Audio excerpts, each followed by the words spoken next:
Common mistakes managers make is leaving it too long.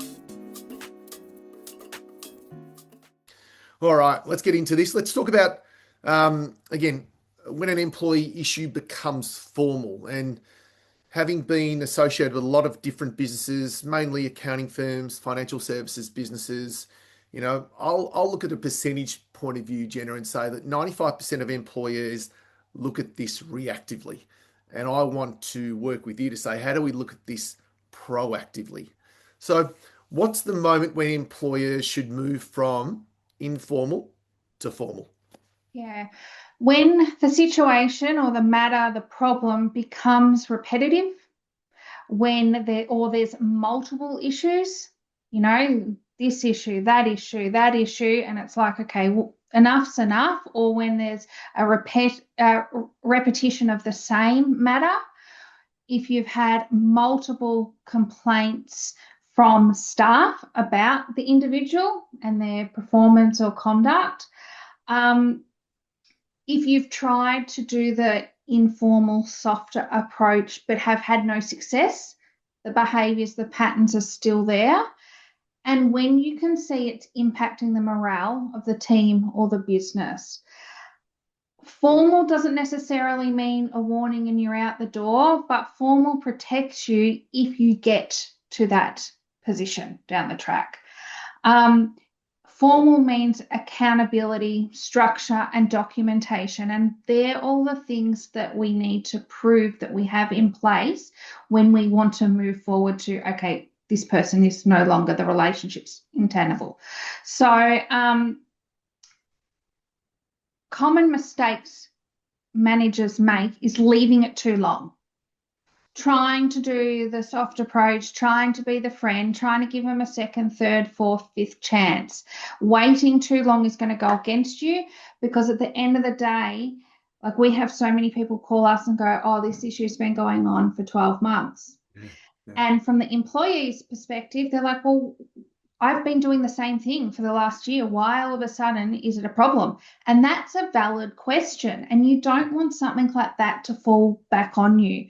So addressing it in a timely manner, yes, it's a hard conversation for most people to have, but it's much easier than waiting when it blows up and you're at risk of losing good team members, a good leader, a large client, etc.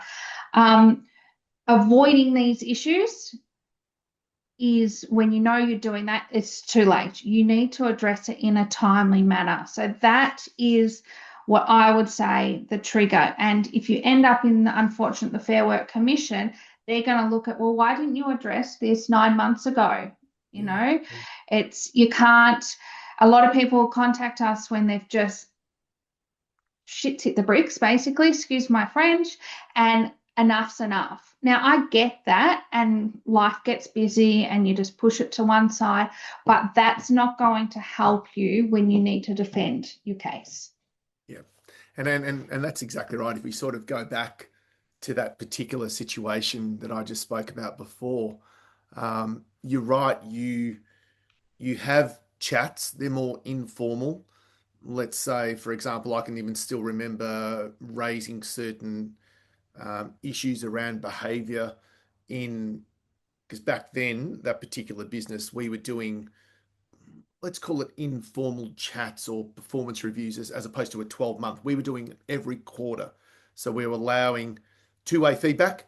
What are ways that we can improve for you to grow, as well as then raising a couple of issues that are internal that we want to make you aware of.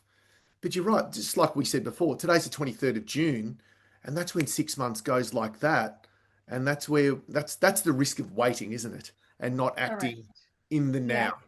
Yeah. Problems become normalized.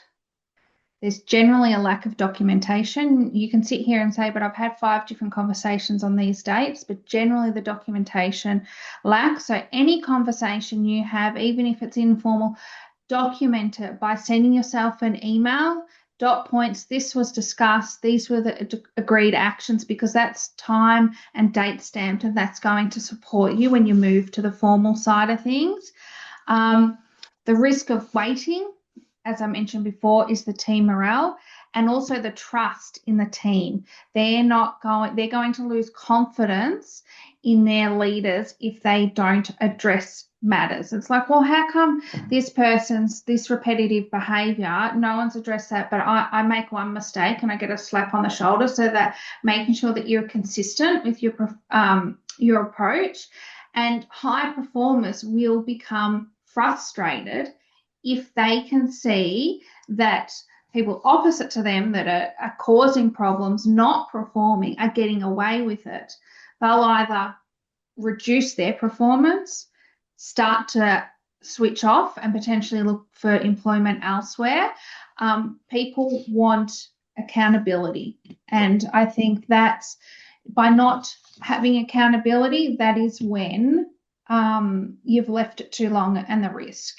Yeah, and I think that's where that I'll use the word strong leadership comes into play, because that's where, most managers, if I talk about the accounting industry for a second, and most maybe accountants on here, but most people get to a manager status or a title due to their technical ability, not necessarily their people management ability. And that's where, That's correct. the to me, that sometimes, and again, being involved in so many situations where, the partners come to me and say, look, we've got a problem. This is what's happened. How do we deal with it? And it's mainly due to is it a lack of education? I think I sort of Yeah. mentioned that before in terms of education, education, Yeah. education. And that's correct. It's a lack of education and it's a lack of knowledge, which is education, and confidence as Yes, well. So yes, a lot of people that are managers or supervisors in that managerial role, they're really great at their role, but just because they've been promoted, and that promotion is, I'm not saying not deserved, no one has taught them the basics on people management. They don't need to know the technicalities that the HR person would know, but they need to know when to address a problem, how to address it, where to go for support, their HR department or their manager, whatever it may be. And it comes down to the lack of training. I've seen it, and that's when then they get tapped on the shoulder and they're underperforming because they're letting their team go, but no one has taught them. So no matter what type of people leader you are, whether you're on the manufacturing supervisor, the finance manager, the admin manager, the retail shop manager, whatever it is, you need to make sure that you are training these leaders in the tools that they need in their kit, and that is how to address difficult conversations, knowing when to, okay, we need to have a talk about this, knowing that they need to have the appropriate documentation in place. These common mistakes come from avoidance because they don't have the confidence or the skills and knowledge. yep, Sometimes being too vague yep. or providing the feedback but not in the right manner. And then that is a lost opportunity, because if you've done it just by having a conversation but not in a formal approach, or you haven't documented that conversation, that bites you back. Comparing staff, you can't compare. Every situation is personalized. So it's really important that as business owners, you are providing your people leaders with the right skills and equipment in their toolbox. They don't just need to know their technical side of their role. Like I said, if you're finance or your retail, everyone needs to know some type of HR knowledge and process to be able to have these difficult conversations. And a lot of people, they are difficult because humans resist conflict in general, from a generalization. So, but then they'll go, okay, enough's enough. This person's causing so many issues, but then it's too late and they've missed the boat.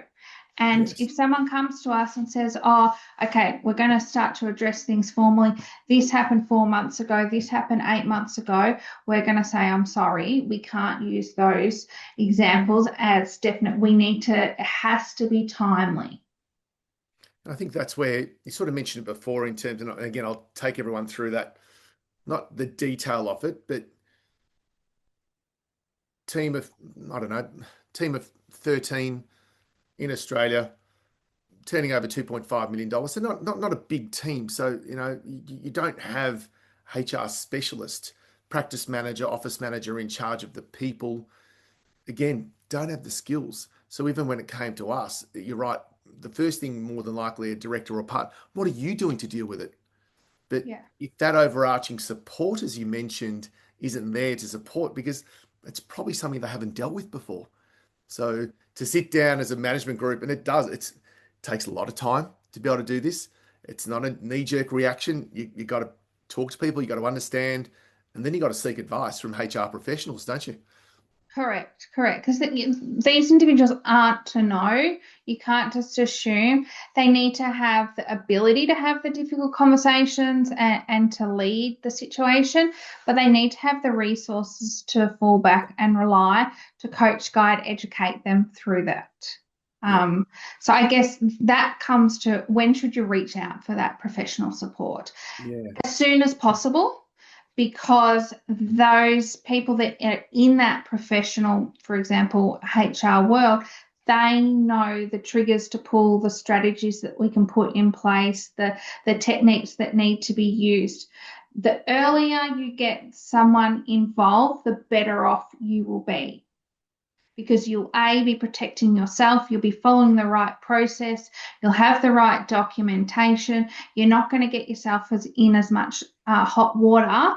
especially if you get challenged, because you've followed a structured process. As I mentioned at the start, it comes down to the process.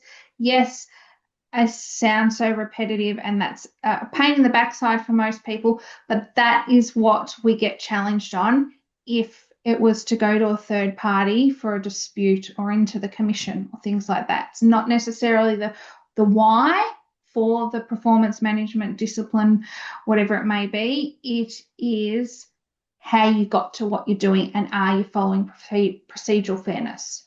Yeah, I'd agree. And I think the one thing that, if you're ever in that situation, and if you're in that situation now, I think that was the one thing that I felt comfort, because I wasn't quite sure how to go down the road, what to do. And I've been around business for a long enough time, but the ability to reach out to you, I think you were away at a conference at the time, or your team event or something like that.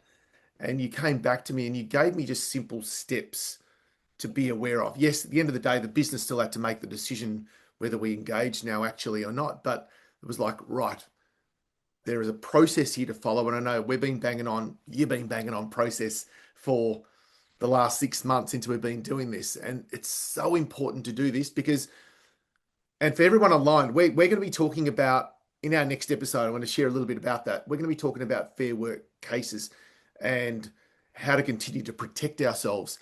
I think there's more, there's less protection for employers and more protection for employees. 100%, 100%. And the stats that we will share show that. So employers need to get their back of house and everything in order, because today's society, information is so accessible to employees, with the use of Google, AI, everything, and just the way that individuals have the confidence to challenge their bosses compared to, years ago that wasn't there. So yeah, it might be an expense to engage HR or some type of support, but it's going to be less expensive than if you get to that next step. And that's exactly right. That was the one thing that we spoke about as well as a board, to say we're better off engaging now rather at getting, and the drag on process. I don't know if anyone's been through Fair Work Commission processes.